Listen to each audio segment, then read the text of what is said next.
English speaking course का आज 12वां दिन है, डे 12। और जितने भी स्टूडेंट्स इस इंग्लिश स्पीकिंग कोर्स को ढंग से फॉलो कर रहे हैं, एक एक वीडियो को देख रहे हैं और वो चाहते हैं कि वो इंग्लिश बोलना सीखें, उन सभी से मैं ये कहूंगा कि आज की वीडियो बहुत ही इंपॉर्टेंट वीडियो है। क्योंकि अगर आप इस वीडियो को पूरा ना देखें और लास्ट तक जो एक एक कॉन्सेप्ट, एक एक बारीकी अगर मैं आपको बता रहा हूं वो आप ना समझे, तो आने वाले जितने भी वीडियोस हैं आप उन्हें देखेंगे तो कहीं ना कहीं आपका बेस कमजोर रहेगा, आपका जो आधार है वो कमजोर रहेगा और आप कंफ्यूज होते रहेंगे, डाउट्स आते रहेंगे आपके मन में। तो मैं अपने सभी स्टूडेंट्स से जो मेहनत कर रहे हैं उनसे रिक्वेस्ट करता हूं कि इस वीडियो को आपको एंड तक किसी भी हालत में देखना है और एक एक बारीकी को समझना है जो मैं आपको बता रहा हूं।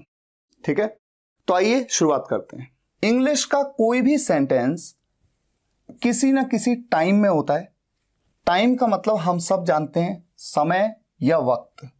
ये जो टाइम है इसे 3 अलग अलग भागों में कैटेगराइज किया जाता है।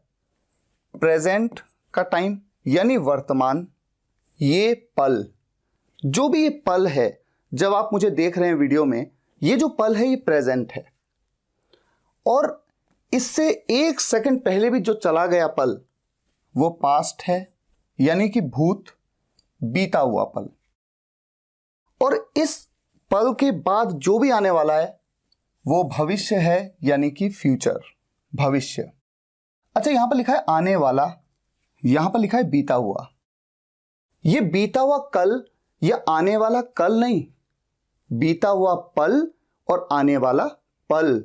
ऐसा नहीं है कि आज का पूरा दिन प्रेजेंट है, नहीं, ये जो पल है बस ये पल, इस पल के 1 सेकंड बाद जो है वो आने वाला पल है यानी फ्यूचर। और इस पल से 1 सेकंड पहले भी जो था वो था बीता हुआ पल। तो टाइम को बताया हमने प्रेजेंट, पास्ट और फ्यूचर। अब देखिए, कोई भी सेंटेंस चाहे प्रेजेंट टाइम में हो, प्रेजेंट समय में, पास्ट में हो या फ्यूचर में हो, वो सेंटेंस या तो 2 तरीके से कैटेगराइज किया जाता है, या तो वो सिंपल सेंटेंस होगा या टेंस का। Simple sentence tense, simple sentence होगा या टेंस का सेंटेंस होगा, चाहे प्रेजेंट में हो, पास्ट में हो या फिर फ्यूचर में हो। अब जो ये सिंपल सेंटेंस है, सिंपल सेंटेंस में सब्जेक्ट वर्ब को यानी क्रिया को, काम को, किसी भी काम को सब्जेक्ट करता हुआ नहीं बताया जाएगा। नहीं के लिए देखिए क्रॉस लगा है, यानी कि सब्जेक्ट के द्वारा किसी काम को करने के बारे में नहीं बताया जाएगा, वो सेंटेंस होगा सिंपल सेंटेंस। और जिस सेंटेंस में सब्जेक्ट किसी काम को करता हुआ, किसी क्रिया को करता हुआ बताया गया हो, वो सेंटेंस होगा टेंस का सेंटेंस। ये क्लियर होना चाहिए। और यहां पर आप देख रहे हैं वर्ब के नीचे एक टिक लगा है और एक क्रॉस लगा है। इसका मतलब क्या है? इसका मतलब है कि उस सेंटेंस में क्रिया हो भी सकती है, नहीं भी हो सकती है, लेकिन कुल मिलाकर चाहे क्रिया हो चाहे क्रिया ना हो, सब्जेक्ट क्रिया को करता हुआ नहीं बताया जाएगा, वो तो है सिंपल सेंटेंस। और टेंस के सेंटेंस में क्रिया 100% होगी। ऐसा हो ही नहीं सकता कि सब्जेक्ट किसी काम को करता हुआ बताया गया हो लेकिन वो टेंस का ना हो। सब्जेक्ट अगर काम को करता हुआ बताया जा रहा है तो वो टेंस का सेंटेंस है और क्रिया वहां पर 100% होगी। अच्छा, इस बात को समझने के लिए कुछ एग्जाम्पल्स मैं आपको सामने रखता हूं, उससे आपको क्लैरिटी आएगी कि एक्चुअल में डिफरेंस क्या है। आपके सामने देखिए कुछ सेंटेंसेस हैं। अगर पहले मैं इनको प्रेजेंट, पास्ट और फ्यूचर में डिफाइन कर लूं, थी, तो ये दोनों हो गए पास्ट। हैं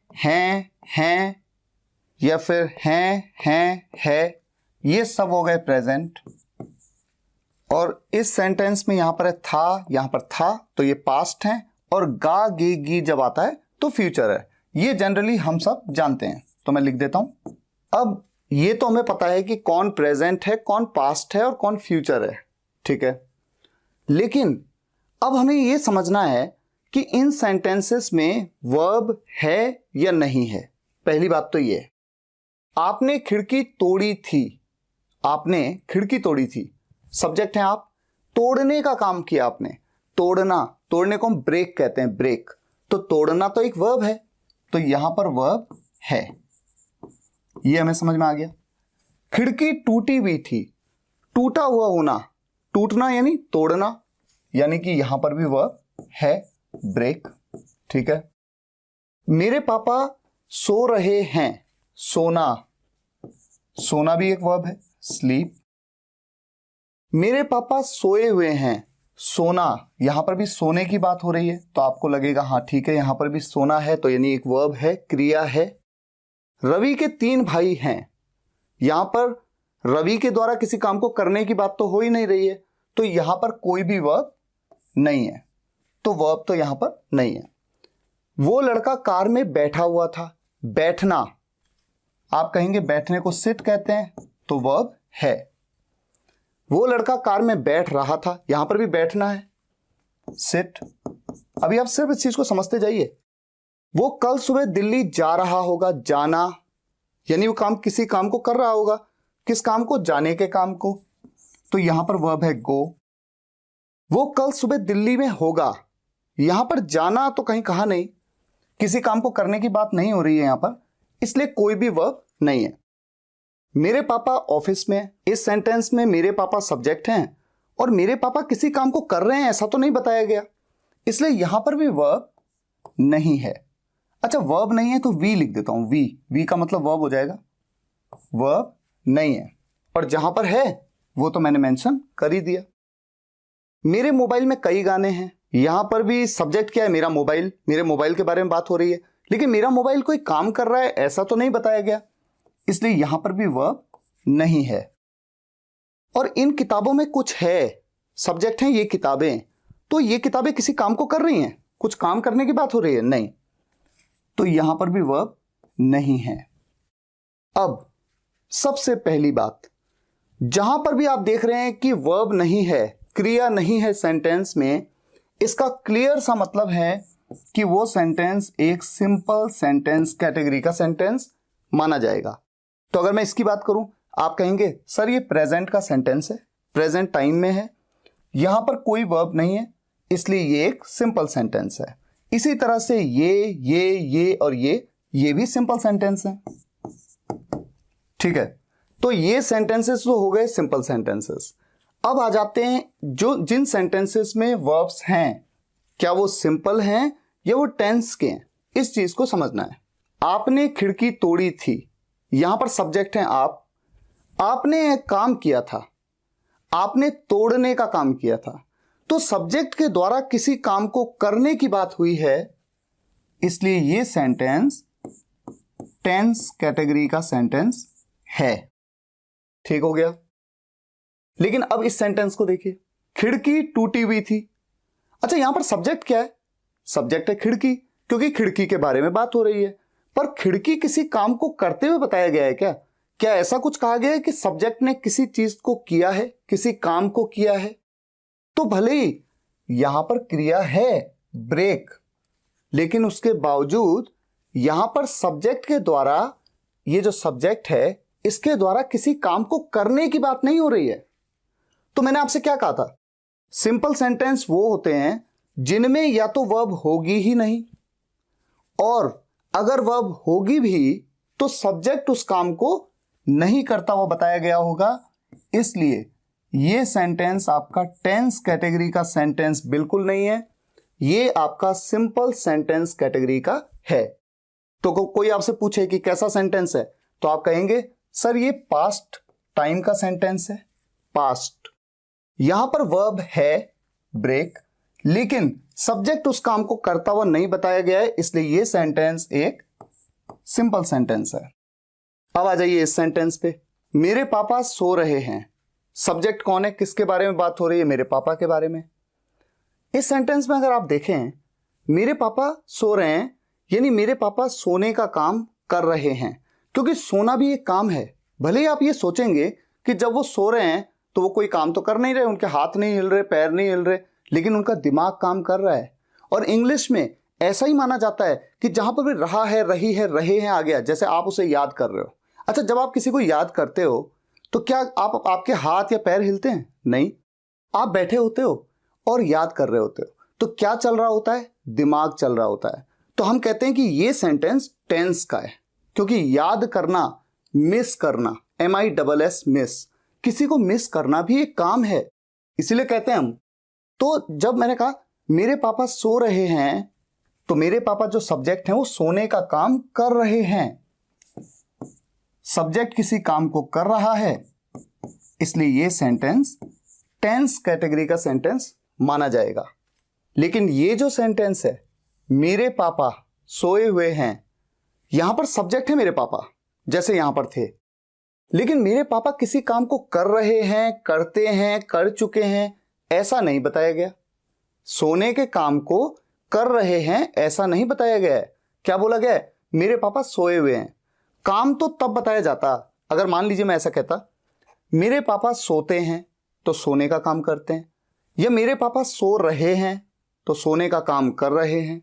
मेरे पापा सो चुके हैं यानी सोने का काम कर चुके हैं। मेरे पापा सोए यानी उन्होंने सोने का काम किया।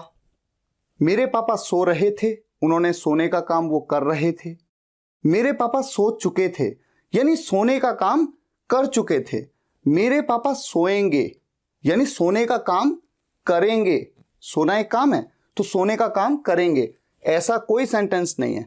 यहां पर सिर्फ मेरे पापा के बारे में बताया गया है, उनकी अवस्था के बारे में बताया गया है, उनकी स्टेट के बारे में बताया गया है कि वो सोए हुए हैं। तो वो किसी काम को कर रहे हैं, करते हैं, करेंगे, ऐसा कुछ नहीं बताया गया। इसलिए भले ही यहां पर वर्ब लगे आपको, लेकिन सब्जेक्ट उस काम को करता हुआ नहीं बताया गया है, इसलिए ये सेंटेंस है सिंपल सेंटेंस कैटेगरी का। और इसी डिफरेंस को हमें पकड़ना है, तभी हमारा फाउंडेशन मजबूत होगा। अब देखिए इस सेंटेंस में वो लड़का कार में बैठा हुआ था। इस सेंटेंस में कहीं पे ये बताया जा रहा है कि वो लड़का कार में बैठ रहा था, जैसे यहां पर बताया गया। वो लड़का सब्जेक्ट है, वो लड़का क्या कर रहा था? कार में बैठ रहा था, बैठने के काम को कर रहा था। तो मैं कह सकता हूं कि यहां पर वर्ब है और सब्जेक्ट के द्वारा किसी काम को करने की बात हो रही है, बैठने के काम को करने की बात हो रही है, तो ये टेंस कैटेगरी का है। लेकिन वो लड़का कार में बैठा हुआ था, सब्जेक्ट तो वही लड़का है, उसके बारे में बताया गया कि वो बैठा हुआ था। उसकी अवस्था यानी उसकी स्टेट के बारे में ये नहीं कहा गया कि वो किसी काम को कर रहा था। तो बैठना भले ही एक वर्क है, एक वर्ब है, क्रिया है, लेकिन सब्जेक्ट कर नहीं रहा उस क्रिया को, ऐसा नहीं बताया गया इस सेंटेंस में। इसलिए ये सेंटेंस को हम बनाएंगे किस हिसाब से? सिंपल सेंटेंसेस के हिसाब से। बिल्कुल उसी तरह से ये सेंटेंस, वो कल सुबह दिल्ली जा रहा होगा, सब्जेक्ट कौन है? वो, क्योंकि जाने का काम कौन कर रहा होगा? वो, तो सब्जेक्ट है वो, यानी कि ही। कोई लड़का है तो ही, अगर लड़की होती तो शी। वो कल सुबह दिल्ली जा रहा होगा, यहां पर जाना काम है फ्यूचर में, सब्जेक्ट के द्वारा किसी काम को भविष्य में करने के बारे में बताया जा रहा है, इसलिए ये सेंटेंस टेंस कैटेगरी का है। तो मुझे उम्मीद है कि आप इस डिफरेंस को अब समझ पा रहे हैं। ठीक है, अब उसी स्लाइड में वापस चलते हैं। तो अब आप इस बात को अच्छे से समझ गए कि जो सिंपल सेंटेंस होंगे उसमें वर्ब हो भी सकती है, नहीं भी हो सकती है, लेकिन चाहे हो चाहे ना हो उससे कोई मतलब नहीं है। सब्जेक्ट क्रिया को करता हुआ नहीं बताया गया होगा, तभी वो सिंपल सेंटेंस है। और जहां पर भी टेंस का सेंटेंस दिखता है, टेंस का सेंटेंस वो होता है जहां पर वर्ब यानी क्रिया जरूर होती है, 100% होती है, और सब्जेक्ट उस क्रिया को करता हुआ बताया जाता है। अब ये बात प्रेजेंट में हो सकती है, ये बात पास्ट में हो सकती है यानी बीते हुए कल में, और ये बात फ्यूचर में भी हो सकती है यानी आने वाले कल में किसी काम को करने की बात हो। ठीक है, और सिंपल सेंटेंस प्रेजेंट के हों, चाहे पास्ट के, चाहे फ्यूचर के, दो कैटेगरीज में इस तरह के सेंटेंसेस बनते हैं। आगे हम यही सब तो देखेंगे। और टेंस के सेंटेंसेस 4 कैटेगरीज में बनते हैं, इनडेफिनेट, कंटिन्यूअस, परफेक्ट और परफेक्ट कंटिन्यूअस। सेम वे में पास्ट में भी यही है। टेंस के सेंटेंसेस 4 कैटेगरीज में, सिंपल सेंटेंसेस 2 कैटेगरीज में, यहां पर भी यही, यहां पर भी यही। अब हमने इस बेसिक को तो समझ लिया। ठीक है, अब हम आगे मूव करते हैं। अब हम क्या करेंगे कि सेंटेंसेस को जब हम बनाएंगे ना, तो 2 अलग अलग तरीकों से डिफाइन करेंगे। जो सिंपल सेंटेंस हैं पहले उनको समझेंगे, और जो टेंस है फिर उनको समझेंगे। सिंपल सेंटेंसेस के बारे में ये पॉइंट तो मैंने आपको समझा दिया कि किसी भी सेंटेंस में वर्ब हो भी सकती है, नहीं भी हो सकती है, हो या ना हो, सब्जेक्ट उस काम को करता हुआ नहीं बताया जाएगा, ये आपको समझ लेना है। और एक पॉइंट और, ये चीज हमेशा ध्यान रखिए कि सिंपल सेंटेंसेस में जनरली होता क्या है, किसी भी सब्जेक्ट के बारे में बताया जाता है, ना कि सब्जेक्ट के द्वारा किसी काम को करने के बारे में। यानी सब्जेक्ट की स्टेट यानी अवस्था के बारे में बताते हैं कि हाँ ये जैसे मैं बैठा हुआ हूं या वो एक अच्छा लड़का है। इस सेंटेंस में भी वो किसी काम को कर रहा है ऐसा तो कुछ नहीं बताया गया, सिर्फ उसके बारे में बताया गया कि वो अच्छा लड़का है। ये सेंटेंस प्रेजेंट में होते हैं, पास्ट में, फ्यूचर में, तीनों टाइम में हो सकते हैं। दो दो कैटेगरीज हैं सबकी। कैटेगरी 1 में प्रेजेंट में जो पहचान है, पहचान क्या है, सेंटेंस के एंड में है, हैं, हो, हूं। वो अच्छा लड़का है, वो बैठा हुआ है, वो कार में बैठा हुआ है, हम अच्छे हैं, हम चालाक हैं, आप पागल हो, आप बेकार हो, आप चालाक हो, मैं ऐसा हूं, मैं वैसा हूं, या मैं सोया हुआ हूं, मैं बैठा हुआ हूं, मैं खोया हुआ हूं, है ना। इस तरह के सभी सेंटेंसेस जहां पर मेरे द्वारा किसी काम को करने की बात नहीं हो रही है लेकिन सेंटेंस के एंड में आ रहा है, हैं, हो, हूं, ये सेंटेंस है कैटेगरी 1 में। इनके जो पॉजिटिव सेंटेंस हैं, पॉजिटिव क्या होते हैं, जहां पर नॉट नहीं होता, नेगेटिव नहीं होता, नहीं होता, है ना। जैसे वो अच्छा लड़का है तो ये पॉजिटिव है, वो अच्छा लड़का नहीं है, नहीं बोल दिया, नॉट का यूज कर दिया, नेगेटिव हो गया, वो तो फिर नेगेटिव है। तो पॉजिटिव सेंटेंस में इज, एम या आर, इन 3 ऑक्सिलरी वर्ब्स का यूज होता है सब्जेक्ट के हिसाब से। और नेगेटिव सेंटेंस में केवल इज के बाद नॉट, एम के बाद नॉट, आर के बाद नॉट का यूज कर लेते हैं।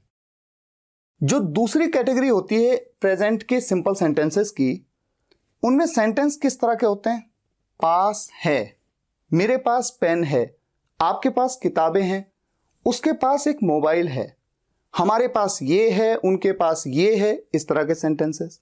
और या फिर पहचान होगी में है, जैसे एग्जाम्पल, अलमारी में किताबें हैं, अलमारी में किताबें हैं, तो सब्जेक्ट है अलमारी, अलमारी में कुछ है, में है का मतलब आएगा अंदर है। जैसे मेरे मोबाइल में गाने हैं, मेरे मोबाइल में गाने हैं का क्या मतलब है, मेरे मोबाइल के अंदर हैं गाने, तो में है मतलब उसके अंदर हैं, ऐसा सेंस आएगा प्रेजेंट के सेकंड कैटेगरी में।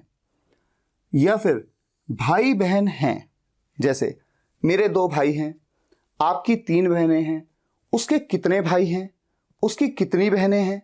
यहां पर सब्जेक्ट के द्वारा किसी काम को करने की बात नहीं हो रही है, सिर्फ बताया गया है कि उसके इतने भाई हैं या उसके कितने भाई हैं, उसके इतने भाई नहीं हैं। और साथ ही साथ केवल भाई बहन नहीं, उसके 3 अंकल हैं, उसके 3 चाचा हैं, उसके 25 दोस्त हैं, उसके इतने फ्रेंड्स हैं, भाई बहन दोस्त अंकल चाचा दादा दादी पापा मम्मी सब। हालांकि पापा एक ही होते हैं, मम्मी भी एक ही होती है ऑब्वियसली, लेकिन जहां भी काउंटिंग हो जाए 2 3 4 5, वहां पर क्या है, कैटेगरी 2 का सेंटेंस। ऐसे सेंटेंसेस के जो पॉजिटिव सेंटेंस बनते हैं उनमें जो ऑक्सिलरी वर्ब्स यूज होती हैं, हैज या फिर हैव। कहां पर हैज, कहां पर हैव, पिछले वीडियो में बताया भी आपको, थर्ड पर्सन सिंगुलर के साथ में हैज, बाकी सभी के साथ हैव, पर वो आगे जब सेंटेंसेस बनाएंगे तो एक बार फिर से रिवाइज होगा। अच्छा ये बड़ा इंटरेस्टिंग है, जब इनके नेगेटिव बनते हैं तो नेगेटिव में या तो आता है डज नॉट हैव और या आता है डू नॉट हैव। ऐसा कभी नहीं होता कि जैसे इज का नेगेटिव इज नॉट है तो हैज का नेगेटिव भी हैज नॉट हो जाएगा, ऐसा नहीं होता। हां एक कंडीशन ऐसी होती है जहां पर हैज के बाद नो आ जाता है, हैव के बाद नो आ जाता है। जैसे मेरे पास पेन नहीं है, मेरे पास, ये देखिए पास है की बात आ रही, मेरे पास पेन नहीं है, आई हैव नो पेन। लेकिन इन सेंटेंसेस में, इस कैटेगरी में हैज या हैव के बाद कभी नॉट नहीं आता है। ये चीजें आगे बहुत इंटरेस्टिंगली आपके सामने आएंगी, इसलिए ये होमवर्क में भी जो आप अपनी नोटबुक में नोट कर रहे हैं ना, इस चार्ट को, पिछले चार्ट को भी, फिर इस चार्ट को और नेक्स्ट चार्ट को भी आपको बनाना है। तो ये ध्यान रखना है, नेगेटिव सेंटेंसेस में डज नॉट हैव या डू नॉट हैव, और कुछ केसेस में कहां पर वो मैं आपको बताऊंगा, हैज के साथ नो लगा के आप नेगेटिव बना देंगे या हैव के साथ नो। पास्ट की जो पहली कैटेगरी है उसमें सेंटेंस के एंड में होता है था थे थी, वो बैठा हुआ था, वो अच्छा लड़का था, हम वहां थे, वो ऑफिस में थी, इस तरह के सेंटेंसेस। पॉजिटिव सेंटेंस जो होगा उसमें वॉज या वर इन ऑक्सिलरी वर्ब्स का यूज होगा, और नेगेटिव सेंटेंस में सिंपली आप वॉज के बाद नॉट या वर के बाद नॉट का यूज करेंगे। कैटेगरी 2 पास था, बिल्कुल वैसे ही जैसे पास है, मेरे पास पेन था, आपके पास किताबें थी, उनके पास ये था, इनके पास ये था। या फिर में था, बिल्कुल वैसे ही में था मतलब उसके अंदर था, जैसे मेरे मोबाइल में गाने थे यानी मोबाइल के अंदर गाने थे। मेरे इतने भाई थे, उसके 5 भाई थे, उसकी 3 बहनें थी, उसके 2 अंकल थे। और ऐसे सेंटेंसेस में पॉजिटिव में हैड और नेगेटिव में या तो डिड नॉट हैव, जैसे यहां पर था हैज का नेगेटिव डज नॉट हैव का negative do not have, had का नेगेटिव यहां पर डिड नॉट हैव, या फिर कुछ केसेस में हैड नो। इन सेंटेंसेस में भी आप ध्यान रखें कि जब नेगेटिव बनाया जाता है तो ऐसा नहीं कि हैड का नेगेटिव हैड नॉट हो जाता है, ऐसा बिल्कुल भी नहीं होगा इन सेंटेंसेस में। और ऐसा कहां होता है? टेंस के सेंटेंसेस में, इन सेंटेंसेस में नहीं होता। यही तो डिफरेंस है, तभी तो सेंटेंस सही से बनेगा। अब आ जाइए फ्यूचर में। फ्यूचर की जो कैटेगरी 1 है गा गे गी, वो घर पे होगा। अब मैंने कहा वो घर पे होगा, इस सेंटेंस में उसके द्वारा किसी काम को करने की बात तो नहीं हो रही ना, वो घर पे होगा। हम ऑफिस में होंगे, वो लड़की इस वक्त स्कूल में होगी, तो सब्जेक्ट है वो लड़की, उस लड़की के द्वारा किसी काम को करने की बात तो नहीं हो रही ना, लेकिन फिर भी गागेगी आ रहा है। तो ये जो सेंटेंस है ये कैटेगरी 1 है फ्यूचर के सिंपल सेंटेंसेस। यहां पर आपके सामने क्या क्या होगा? ये विल बी, ये विल नहीं विल बी, और नेगेटिव में विल नॉट बी। जब आप बनाएंगे होमवर्क में लिखेंगे तो यहां पर केवल विल नहीं लिखना है, विल बी और विल नॉट बी। कैटेगरी 2 में पास होगा, में होगा, भाई बहन होंगे। सेंटेंस कैसे होंगे? जैसे अगले साल मेरे पास एक लैपटॉप होगा। तो देखिए मेरे पास होगा, अगले साल मेरे पास एक लैपटॉप होगा, तो अगले साल बोला तो देखिए बात तो फ्यूचर की हो रही है। और होगा गागेगी आ ही रहा है, फ्यूचर में गागेगी आता है, लेकिन पास होगा, मेरे पास अगले साल एक लैपटॉप होगा, तो सब्जेक्ट हूं मैं और मेरे पास किसी चीज के होने की बात हो रही है। यहां पर मेरे द्वारा किसी काम को करने की बात नहीं हो रही है। अगले साल उसके 3 बच्चे होंगे, इस समय मान लीजिए उसके 2 ही बच्चे हैं, और हम कहते हैं अगले साल उसके 3 बच्चे होंगे, तो 3 बच्चे होंगे अगले साल, तो भविष्य की बात हो रही है। और भाई बहन, बच्चे, चाचा ताऊ, अंकल, ये सब आ रहा है। पॉजिटिव सेंटेंसेस में हमेशा विल हैव ऑक्सिलरी वर्ब और नेगेटिव सेंटेंसेस में विल नॉट हैव। अब देखिए टेंस के सेंटेंसेस, जैसा मैंने आपको बताया, उन सेंटेंसेस में क्रिया जरूर होगी और सब्जेक्ट उस काम को जरूर करेगा। और टेंस के सेंटेंसेस भी प्रेजेंट में हो सकते हैं, पास्ट में या फिर फ्यूचर में। और तभी तो हम कहते हैं प्रेजेंट टेंस या पास्ट टेंस या फ्यूचर टेंस, जबकि सही मायने में ये प्रेजेंट टाइम, पास्ट टाइम और फ्यूचर टाइम है, क्योंकि प्रेजेंट, पास्ट और फ्यूचर ये टाइम के 3 पार्ट हैं। उनके अंडर सिंपल सेंटेंसेस अलग कैटेगरी है और टेंस की अलग कैटेगरी है। अब चाहे टाइम प्रेजेंट हो, पास्ट हो या फ्यूचर हो, लेकिन टेंस जो होते हैं वो प्रेजेंट में भी 4 कैटेगरीज के होते हैं, पास्ट में भी और फ्यूचर में भी। नाम बिल्कुल सेम होते हैं, बस ये है इनडेफिनेट।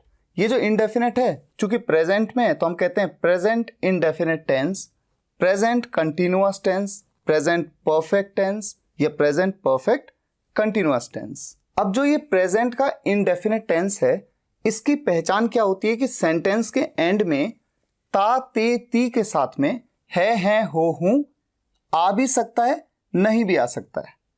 सिर्फ ये नहीं है कि हमेशा आएगा। जैसे मान लीजिए मैं कहूं वो खेलता है, सब्जेक्ट है, वो क्या काम करता है? खेलने का काम।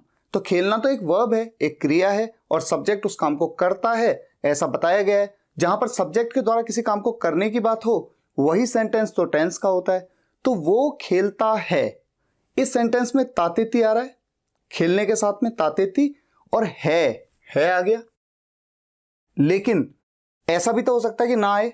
जैसे वो खेलता है, अगर इस सेंटेंस का नेगेटिव मैं बना लूं, वो नहीं खेलता, तो मैं इतना तो नहीं कहता ना वो नहीं खेलता है कहना जरूरी है। अगर मैं सिर्फ इतना कहूं वो नहीं खेलता, तो वो नहीं खेलता मतलब वो नहीं खेलता है, प्रेजेंट में ही तो बात हो रही है। तो है आ भी सकता है, नहीं भी आ सकता है, लेकिन आपको सेंटेंस को पहचानना है कि सब्जेक्ट के द्वारा किसी काम को करता है ऐसा बताया गया हो, वो है प्रेजेंट का इंडेफिनिट टेंस। इस टेंस में जो ऑक्सिलरी वर्ब्स यूज होती हैं वो डज या डू होती हैं। और ये ध्यान रहे, ऑक्सिलरी वर्ब जो मैं कह रहा हूं ना, इसे मैं लिख भी देता हूं, देखिए ऑक्सिलरी वर्ब। अच्छा, यहां पर डबल एल भी आता है, सिंगल एल भी आता है। ये ब्रिटिश और अमेरिकन इंग्लिश का डिफरेंस है, उस पर कंफ्यूज नहीं होना है। ऑक्सिलरी वर्ब जो होती है इसको हिंदी में कहते हैं सहायक, सहायक क्रियाएं, सहायक क्रियाएं। और इन्हें हेल्पिंग वर्ब भी कहा जाता है, हेल्पिंग। अच्छा, हेल्पिंग वर्ब क्यों कहा जाता है? क्योंकि ये क्या करती हैं? हेल्प करती हैं। किस चीज में हेल्प करती हैं? ये इस बात के लिए हेल्प करती हैं कि सुनने वाले को ये पता लग पाए कि वो सेंटेंस प्रेजेंट में है, पास्ट में है या फ्यूचर में है। अगर मैं डज या डू कह दूं किसी सेंटेंस में, इज एम आर कह दूं, हैज हैव कह दूं, तो आप तुरंत कह सकते हैं कि सेंटेंस प्रेजेंट टाइम में है। अगर मैं डिड कह दूं या वॉज वर का यूज करूं या हैड का यूज करूं, तो आप तुरंत कह सकते हैं पास्ट में है।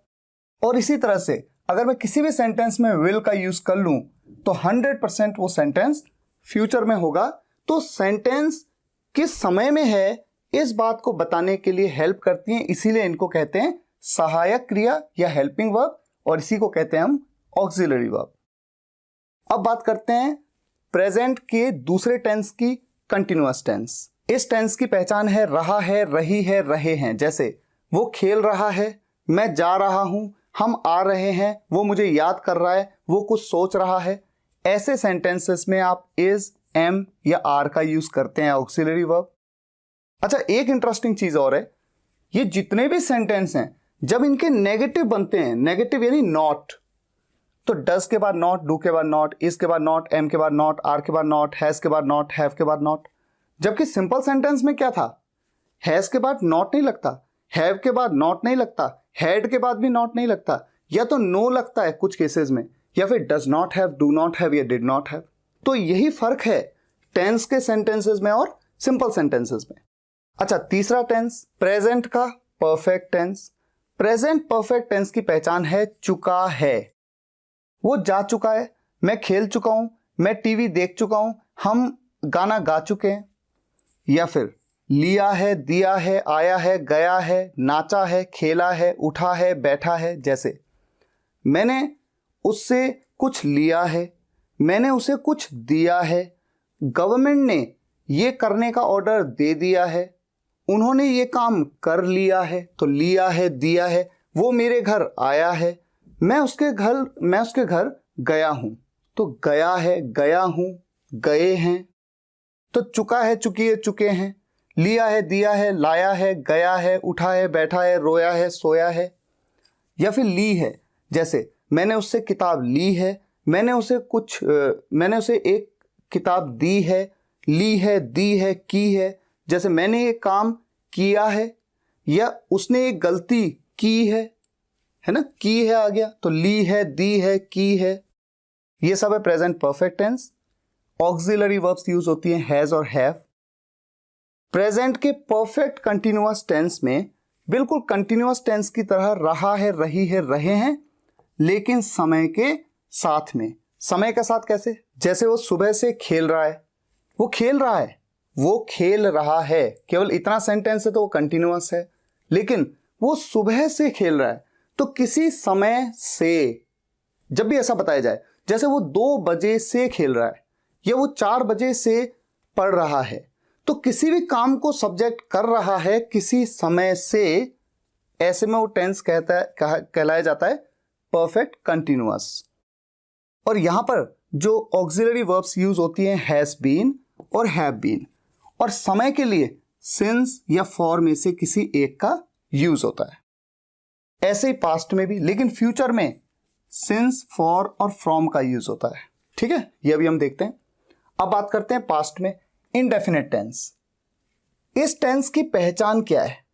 2 तरह के सेंटेंसेस। देखिए, पहला तरह है तातेती के साथ था, थे, थी। जैसे मैं कहूं हम उन दिनों दिल्ली में रहते थे। रहना एक क्रिया है, हम रहते थे, सब्जेक्ट है हम हम उन दिनों दिल्ली में रहते थे। ताते के साथ देखिए क्या आ गया, थाते थी। और यहां पर मैंने डबल टिक लगाया, इसका मतलब क्या है, था थे थी जरूर आएगा। सिर्फ अगर मैं कह दूं, अगर मान लीजिए सेंटेंस ऐसा हो, काश मैं दिल्ली में रहता, काश मैं दिल्ली में रहता। अब इस सेंटेंस में काश मैं दिल्ली में रहता, ये तो एक इच्छा है, तो ये बीते कल की कोई बात बता रहा हूं क्या? मैं किसी काम को करने के बारे में बता रहा हूं क्या कि मैं कोई काम करता था? नहीं।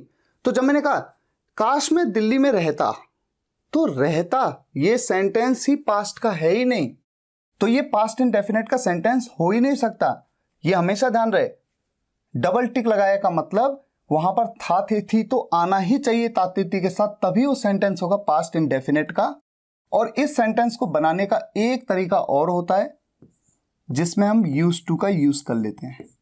ये बातें आगे आपके सामने आएंगी तो आपको सब क्लियर हो जाएगा।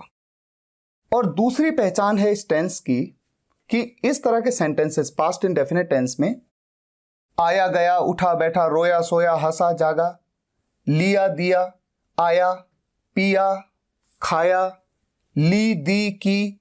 अच्छा आप देखेंगे यहां पर, देखिए जरा, इस टेंस में लिया है, ये ली है, तो है आ गया तो परफेक्ट है, प्रेजेंट का परफेक्ट। लेकिन ली के बाद है नहीं आया, या लिया के बाद है नहीं आया, गया के बाद है नहीं आया। जैसे यहां पर क्या होता, आया है या गया है आ गया तो प्रेजेंट का परफेक्ट, है नहीं आया तो पास्ट का इंडेफिनिट। और अगर था आ गया, जैसे लिया था, आया था, गया था, लिया था, ली थी, गया था, आया था, ली थी, दी थी, की थी, तो जब यहां था आ गया, थी आ गया, थे आ गया, तो ऐसे में ये क्या बन गया, पास्ट का परफेक्ट। तो यही डिफरेंस है प्रेजेंट परफेक्ट, पास्ट इंडेफिनिट और पास्ट परफेक्ट में। आगे आपको सब क्लियर होगा, डिटेल में अच्छे से क्लियर होगा ताकि कोई कंफ्यूजन ना हो। पर फिलहाल पास्ट इंडेफिनिट टेंस की पहचान आपने देखी और वहां पर ऑक्सिलरी वर्ब डिड का यूज होता है। कंटिन्यूअस टेंस में बहुत ही सिंपल, जैसे यहां पर रहा है, रही है, रहे हैं, यहां पर रहा था, रही थी, रहे थे, और वॉज या वर का यूज होता है ऑक्सिलरी वर्ब। पास्ट परफेक्ट का पहचान आपको पता है, हैड का यूज होता है as an auxiliary verb. Perfect continuous past का, इसमें बिल्कुल इसी तरह से जैसे रहा है, रही है, रहे हैं, वैसे ही रहा था, रही थी, रहे थे, समय के साथ में। और यहां पर ऑक्सिलरी वर्ब हैड बीन और समय के लिए सिंस या फॉर का यूज किया जाता है। फ्यूचर के इंडेफिनिट टेंस की पहचान क्या है, गागेगी। अच्छा, सिंपल सेंटेंसेस के फ्यूचर में आपने देखा था विल बी, वहां पर विल बी है, यहां पर क्या है, केवल विल। और गागेगी कैसा, जैसे वो जाएगा, वो खेलेगा, वो नाचेगा, गाएगा, हंसेगा, हम जाएंगे, हम खेलेंगे। ये तो बहुत ही सिंपल सेंटेंसेस होते हैं, लगभग हर कोई जानता है बनाना। अगर आप नहीं जानते हैं कोई बात नहीं, हो सकता है बिल्कुल बेसिक आज ही शुरू किया हो आपने। कंटिन्यूअस टेंस, फ्यूचर का कंटिन्यूअस टेंस, इसमें सेंटेंसेस के एंड में रहा होगा, रही होगी, रहे होंगे। जैसे वो कल सुबह दिल्ली जा रहा होगा, तो फ्यूचर में वो किसी काम को कर रहा होगा ऐसा बताया गया। हम कल एक दूसरे के साथ बात कर रहे होंगे, तो हम कल एक दूसरे के साथ बात कर रहे होंगे, तो फ्यूचर में हम किसी काम को कर रहे होंगे ऐसा बताया गया होगा। ऐसे में विल बी का यूज किया जाएगा। और जितने भी कंटिन्यूअस टेंसेस हैं इनमें हमेशा ये ध्यान रहे कि वर्ब के साथ में आईएनजी, प्लेइंग, ईटिंग, डूइंग, ये होता ही होता है। सेम कंटिन्यूअस में यहां पर भी होता है, कंटिन्यूअस में हर जगह, उसी तरह से यहां पर भी होता है। अच्छा, परफेक्ट में चुका होगा, लिया होगा, ली होगी, बिल्कुल उसी तरह से जैसे यहां पर है। मैं कल सुबह 9 बजे ये काम कर चुका होऊंगा, या वो कल सुबह ये काम कर चुका होगा, या उसने शाम को किताब ले ली होगी। शाम को यानी भविष्य में, फ्यूचर है ना वो, ये टाइम प्रेजेंट है, इसके बाद जो भी है एक सेकंड बाद भी वो सब फ्यूचर है। तो चुका होगा, चुकी होगी, लिया होगा, दिया होगा, ली होगी, दी होगी, की होगी, जो भी फ्यूचर को बताए वहां पर विल हैव। और फ्यूचर के परफेक्ट कंटिन्यूअस टेंस में बिल्कुल इसी तर्ज पे रहा होगा, रही होगी, रहे होंगे, समय के साथ में लेकिन जैसे यहां पर सिंस या फॉर का यूज होता है समय के लिए, यहां पर सिंस, फॉर और फ्रॉम का यूज होता है। तो दो चीजें, सिंपल सेंटेंसेस और टेंस आपको इस हद तक आने चाहिए, कोई भी सेंटेंस रख दूं आप तुरंत कह दें कि ये सिंपल सेंटेंस है या टेंस का है, ये प्रेजेंट में है, पास्ट में है, फ्यूचर का है, या फिर अगर ये टेंस है तो किस कैटेगरी का टेंस है, और अगर ये सिंपल सेंटेंस है तो किस कैटेगरी का सिंपल सेंटेंस है। आज के लिए फिलहाल यहीं तक, क्योंकि एक ही दिन में सब कुछ पढ़ लेंगे तो बहुत कंफ्यूजन हो जाएगा। अभी आपको होमवर्क भी करना है, इसके नोट्स भी बनाने हैं। बिल्कुल अपनी नोटबुक में इसी तरह से टेबल्स बनाइए, 3 मैंने आपको चार्ट्स दिए, तीनों आप बनाइए, बार बार रिवाइज करिए। कोई कंफ्यूजन है वीडियो को बार बार देखिए, आगे बढ़ेंगे। गारंटी देता हूं 100 डेज के अंदर, होपफुली 100 डेज में ये कंप्लीट कर लूंगा मैं सारा सिलेबस बिल्कुल आपका। उसमें जितनी ग्रामर नीडेड है स्पीकिंग के लिए और इसके अलावा बोलने के लिए जितनी प्रैक्टिस आपको चाहिए, सारा मटेरियल आपको प्रोवाइड करूंगा। आप निश्चिंत रहिए, बस आप दिल से मेहनत करिए। अगर आपको ये वीडियो पसंद आया हो तो वीडियो को लाइक और शेयर भी करिए और कमेंट्स में बताइए कैसा लगा। मिलते हैं नेक्स्ट वीडियो लेक्चर में, तब तक के लिए टेक केयर, गुड बाय।